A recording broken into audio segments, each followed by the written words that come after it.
Hello everyone.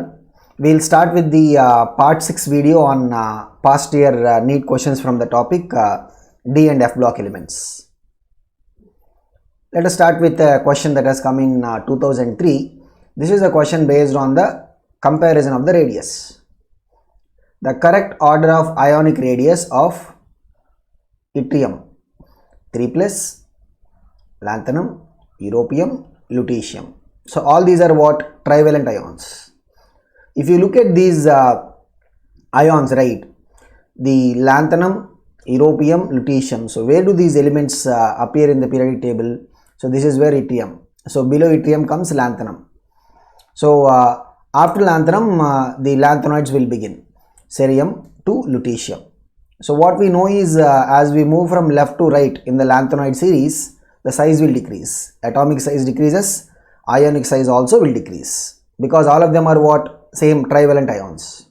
So practically also if you look at the radius comparison, right, the lanthanum 3+, if it is having a radius of about 1.15 angstroms, all the way up to lutetium it will keep decreasing and it will come towards 0.93 angstroms. So this is what we also attribute the cumulative decrease rate is what we will attribute as the lanthanoid contraction. So what we see in terms of the trend is the lanthanum 3+ should be more than europium 3+ should be more than lutetium 3+. Now comes the question of what about the yttrium. So if you take a look at the yttrium, right, so from this trend itself, what do we understand is option A cannot be the one. Why? Because option A is saying lanthanum is less than europium, less than lutetium. This is incorrect. Option B is saying that lanthanum is more than europium, which is more than lutetium. Option C is saying that lanthanum is more than europium is more than lutetium. Option D is saying lanthanum less, means this is also incorrect. So now the question is about between B and C. Both B and C are saying what? Lanthanum is more than europium is more than lutetium. But if you look at what is the difference between B and C options, right? The yttrium. So yttrium is an element that belongs to, so if you look at lanthanoids, right, they will come in which period? They will be coming in the 6th period. Lanthanoids will come in the position of lanthanoids will be in the 6th period. So yttrium will be an element in the 5th period. So if you look at the 5th period elements, the size will be definitely less than the size of the 6th period elements, because after all we are adding extra shells. So as a result of it, what must happen? The yttrium 3+ size must be less than all these trivalent ions of elements in the 6th period. Means the yttrium 3+ should be the least of them, then lutetium, then europium, then lanthanum. So on one side we have the lanthanoid contraction where the left to right size will decrease. That is one. Second thing is what? If you are comparing between the 5th period elements and 6th period elements, the 5th period elements and their ions will be definitely lesser in size than the 6th period elements. So the correct answer for this is option B. You can see yttrium is less than lutetium, less than europium, less than lanthanum. Next we have a straight question. This is a question that has come in 2002. The general electronic configuration of lanthanoids is. So what is the general electronic configuration of lanthanoids? If you look at the general electronic configuration of lanthanoids, let us talk about the 4F series. What is the 4F series electronic arrangement? Xenon, 4F 1 to 14, 5D 0 to 1, 6S2. So this is what we have in terms of the electronic arrangement of the 4F series. Means the outermost shell, if it is N, then we have NS2, and the pre-penultimate F subshell is where we are filling electrons into. Means N-2 F 1 to 14, because we will fill up to 14 electrons into the F subshell. And the 5D level, in case of 4F series, what we are having, 5D level is having either 0 electron or 1 electron. Means this will be what? The inner level. So n is the outermost level, means inner level we what n minus 1 d 0 to 1. If you check these options, right, see, look at these options, n minus 2 f1 to 14. Where is it? It's only happening in one of the options, option A only it is happening, okay. And this is also having ns2. But if you check this, they are saying n minus 1 s2 p6 d0 to 1. So here we are representing only d0 to 1, but they are showing s2 p6. So why is it? Because if you look at it, right, already we would have filled. So when we say xenon arrangement, right, we would have filled that n minus 1 s2 electrons we would have filled, n minus 1 p6 electrons we would have filled, and that is when we'll start filling electrons into the ns2, and after that ns2 we'll start filling electrons into the n minus 2 f level. So which is basically saying that the representation of xenon, right, will include what? It will include, so in this case, right, in this case it will include what? If you look at the electronic arrangement of xenon, it will be having already 5s2 and 5p6 in it. So if you also have to express that fifth completely, right, what we have to say? 5s2, 5p6, 5d 0 to 1. That is how we have to express it, correct. So including that, what will be the overall arrangement? We have to say n minus 2 f1 to 14, n minus 1 s2 p6 d0 to 1 and ns2. So the correct answer for this is what? Option A. In the 4f series, right, we have only 3 elements: cerium, gadolinium and lutetium. Only these 3 elements they will have electrons in the 5d level, that one electron. Other elements, that one electron from the 5d will be also shifted back to 4f. So this is something that we can remember. So we have discussed about it in the previous questions also. So we'll remember it with an mnemonic SIGAL: cerium, gadolinium and then lutetium, right. Only these elements, the 5d electron will be staying. Other cases, right, the 5d will be shifted to 4f level itself. Okay, so this is about the electronic arrangement. Let's go to a question that has come in the year 2002. An atom has electronic configuration 1s2, 2s2, 2p6, 3s2, 3p6, 3d3, 4s2. You will place it in which group? So where do we place this element? I mean, first of all, what is this element? This is 3d3, 4s2. See, scandium is what? Argon, 3d1, 4s2. Then comes titanium, argon, 3d2, 4s2. Then comes vanadium, argon, 3d3, 4s2. So where these elements are? Potassium, calcium, scandium, titanium, vanadium. So this is the first group, this is second group, this is third. As per the modern table nomenclature, this is fourth and this is fifth, which means this element, right, of course, what is this element? The 1s2, 2s2, 2p6, 3s2, 3p6, 3d3, 4s2. What is this element? This is nothing but vanadium. It comes in which group? It will be coming in the fifth group, because in the modern table, right, we will straight away number the groups from 1 to 18. Next we have a question that has come in multiple years. Which of the following shows maximum number of oxidation states? Now here there is a little bit of an thing that students often get confused to. Is it about showing the highest oxidation state? Because highest oxidation state means what? What is the number? Like say if we have Fe2 plus means in that what is the oxidation state of iron? 2. If we say Fe3 plus means what is the oxidation state of iron here? 3. If we say chromium 6 plus means what is the oxidation state of chromium 6. So if the question is about highest oxidation state, that is different.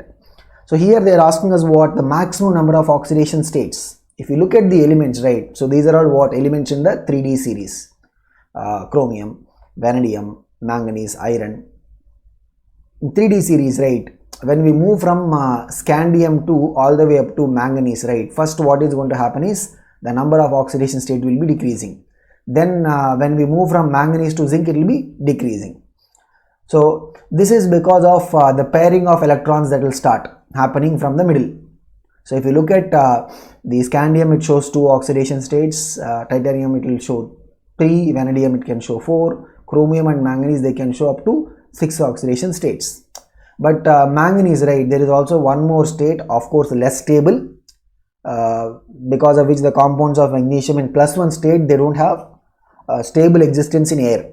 But there are claims that the +1 state of manganese also does exist. Okay, so looking at it, right, we can say the element that will have maximum number of oxidation states is what?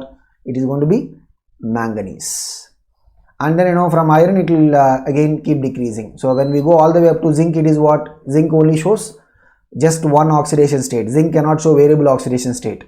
So the characteristic of a transition element is what?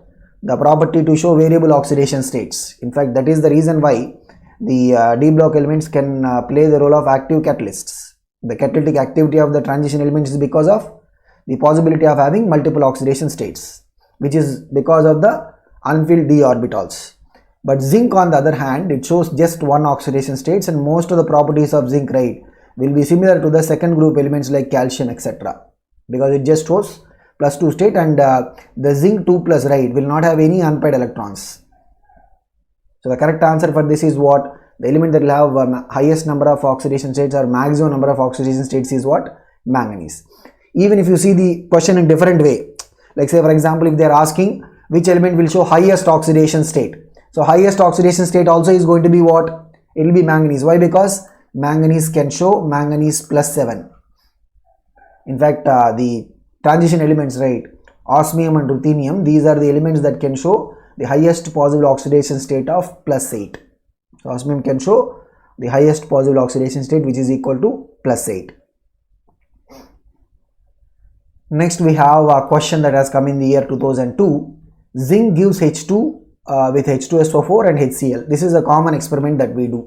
Zinc granules, when they are dropped into dilute HCl or dilute sulfuric acid, right, what we are going to see? We will see a gas that will burn with a pop sound. That is what is the hydrogen gas, but not with nitric acid, because see, when you look at zinc reacting with H2SO4 or HCl, right, it will be what? Straight away the zinc forming. In case of HCl, it will be forming zinc chloride. In case of H2SO4, it will be forming zinc sulfate, and then the hydrogen gas will be liberated in both the cases. So zinc plus 2HCl will be giving us what? Zinc chloride, and then hydrogen gas. Zinc plus sulfuric acid gives us what?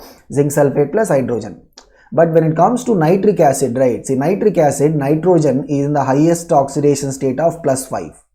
That is the oxidation state of nitrogen. So from here, the nitrogen can decrease the oxidation state. Means what? The nitrogen itself can undergo reduction. Means this substance can act as because when it is undergoing reduction, right, it can act as an oxidizing agent. So HNO3 is in fact also has another property, that is oxidizing agent. Not only in this question, whenever you have this reasoning question on nitric acid, right, just always keep this thing in mind that nitric acid is also what? Oxidizing agent. Along with being an acid, it's also an oxidizing agent. So whenever there is a property that is different for nitric acid, right, it's like a blind thumb rule. We can look at it that this could be because of what? The oxidizing property of the nitric acid. So what happens is the oxidizing role of nitric acid, right, will make sure that we have a different course. So zinc with nitric acid will be giving us zinc nitrate and NO2. So the hydrogen that is obtained, right, will be converted because of the oxygen given out, right, because the oxygen given out by the the nitric acid, the hydrogen will be converting itself into what? Water. So we can see here what is happening. The products will be what? Zinc nitrate, NO2 and then H2O. We can clearly see that in NO2, right, what is the oxidation state of nitrogen? In NO2, the oxidation state of nitrogen is just +4. So in HNO3, nitrogen is what? +5. In NO2, what is it? +4. Means the nitrogen is getting reduced. It is acting as an oxidizing agent. So that is the reason why we don't get the hydrogen gas evolved. So what is the reason? The NO3 minus will be able to reduce, okay, itself to what? To NO2. and this is the reason why, because we have in the reaction we will be having two ions. If you think of this reaction as a redox reaction, right, we will be having what all ions? There will be H3O plus or H plus ion. If this is reduced, if H plus is reduced, right, or H3O plus is reduced, what we are going to get? We will get H2. But instead the ion that will get reduced is what? NO3 minus. It will get reduced into what? NO2. That is the reason why we have a product as NO2 and H2O and not the hydrogen gas. So the correct answer for this is what? Option D. Next we have a question. It's a basic question. Which of the following statement is not correct? Means we have to look for the wrong statement. Lanthanum hydroxide is less basic than lutetium. See, if you look at these lanthanides, right, starting from cerium, as we go from left to right, what happens? The size will be what? Decreasing. Size of these atoms and ions will be decreasing, and hence the basic character also. Like the way normally when we say, as you move from left to right in any period, right, what happens? If we move from left to right in any period, what is going to happen? The basic nature of hydroxides is going to be decreasing. Means the lanthanum hydroxide will be more basic than the lutetium hydroxide, because as you go from left to right, the basic nature of the hydroxides has to decrease. But in option A, what we are saying, lanthanum hydroxide is less basic, means this is actually the incorrect one. The question is what we have to find out, which is the incorrect statement. I mean, we can look at the others also. What is the other option given to us? Option B is saying in lanthanide series, the ionic radius of the lanthanum 3 plus decreases. This is correct, because if you look at the common oxidation state of +3, any lanthanide, right? Ln is basically the symbol we are using for lanthanoids. Okay, any lanthanoid, the +3 trivalent ion radius will be what? It will keep on decreasing. The size of the atoms will decrease, size of the ions also will decrease. Lanthanum, that is correct. Okay, option C is saying what? Lanthanum is actually element of the transition series rather than lanthanoids. Correct, because the lanthanoids will start from cerium. Lanthanum is the element that will sit here. It is the element in the transition series. It is not an element in the lanthanoids. Option D, so this is also correct. Option D is what? Atomic radius of zinc and hafnium are same because of lanthanoid contraction. So this is not zinc, there is a typo here. This is Zr. Zr is what? Zirconium. Okay, there is a typing mistake. It is not Zn, it is what? Zr. Okay, so Zr is what? Zirconium. So zirconium and hafnium. If you see zirconium, right, it comes in the 5th period and hafnium comes in the 6th period. When we move from zirconium to hafnium, we will be covering all the lanthanoids. Because of the poor shielding effect of the 4f electrons, right, the size of the 6th period element in any group, we expect that it will be more than, much more than the size of the 5th period element. So what we expect is hafnium size will be much more than the zirconium size, because zirconium is what? 5th period, hafnium is 6th period. But in between we have the poor shielding effect of f subshell electrons, and that is what is the reason for the lanthanoid contraction.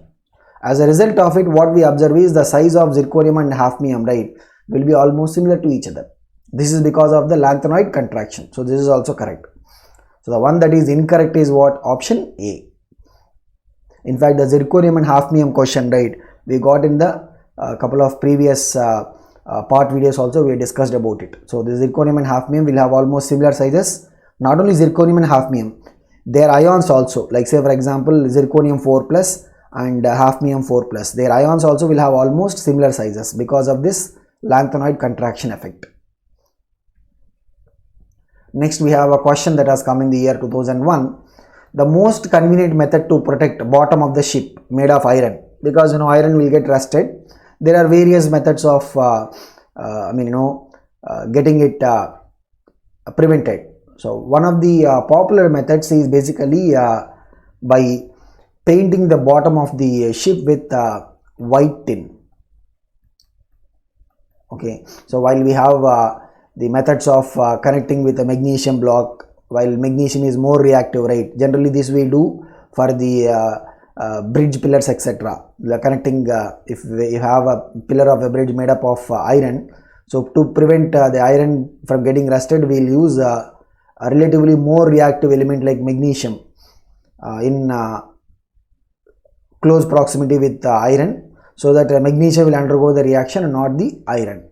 So there are various methods, but the one that is most popular in terms of having a convenient approach of preventing the bottom of ship from getting rusted is what it is, by applying the white tin painting. Next we have a question that has come in the year 2000. So this is a very repeated model of question: which ion is colorless? See, the ions in aqueous solution will be colored because of the existence of unpaired electrons. So the unpaired electrons, when they are existing, right, there will be a possibility of the D to D transition inside these species, which gives rise to energy changes, and hence that will give rise to the characteristic radiation being emitted, and that is the reason for the color. So the question is what? Which of them is colorless? So colorless means what? It should be having no unpaired electrons. So when something will be colorless, when there are no unpaired electrons, it will be colorless. So what we will do is look at scandium. What is scandium? Scandium arrangement is argon 3d1 4s2. Scandium 3 plus means remove 3 electrons. It is just argon. So scandium 3 plus does not have any unpaired electrons. Hence it will be what? It will be colorless. We can check the others also. So titanium, generally what is titanium?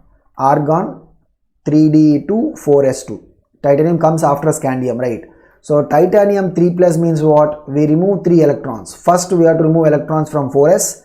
2 electrons will be removed, then one of the electron of 3d will be removed. So one more will remain. Means what is the titanium 3 plus arrangement? Argon 3d1. Then we have vanadium. So vanadium comes after titanium. It is what? Argon 3d3 4s2. This is the vanadium. So vanadium 3 plus means what? We have to remove 3 electrons, right? 2 from here, 1 from the 3d level. Means it will be what? Argon 3d2. This also will have unpaired electrons. Why unpaired electrons will come? Because when we have electrons filled into the d subshell, right, first we have to fill one with parallel spin, then we'll start pairing them. Similarly, we can say after vanadium, what is the element that comes? Chromium. Abnormal arrangement, argon 3d5 4s1. So chromium 4 plus. Chromium 4 plus means what? We have to remove 4 electrons. 1 electron from 4s and 3 more electrons from 3d. Means what? Argon 3d2. That is the chromium 4 plus structure. Means what is it? All of these will have unpaired electrons except scandium 3 plus. So when there are no unpaired electrons, colorless. When there are unpaired electrons, it will be having color. Clear? So the correct answer for this is what? Option B. Next we have another straight question based on the electronic arrangement. So these kind of questions probably we may not be able to expect it in these days. Okay. So which of the following configuration is the correct for the iron? So what is the iron electronic arrangement? It is argon 3d6 4s2. That is the iron. So scandium, titanium. So in the lanthanoids and actinoids, generally we will see most of the questions being asked on the lanthanoids in terms of the size comparison, electronic arrangement, etc. Similarly, in the transition elements, we have 3D series, we have 4D series, 5D, but we will get mostly questions related to what? The 3D series elements. Scandium, titanium, then comes vanadium, then chromium, then manganese, then iron, then cobalt, then nickel, then copper, then zinc. These are the 3D series. Zinc anyway we will not consider this as the transition element. So scandium is what? Argon 3d1 4s2. This is 3d2 4s2. This is 3d3 4s2. This is 3d5 4s1, abnormal. Manganese is what? 3d5 4s2. Iron is what? 3d6 4s2. Argon is what? 1s2, 2s2, 2p6, 3s2, 3p6. This is argon structure. So argon 4s2, 3d6. That is the electronic arrangement of iron.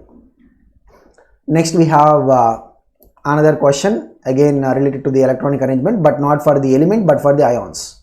Which of the following has more unpaired d electrons?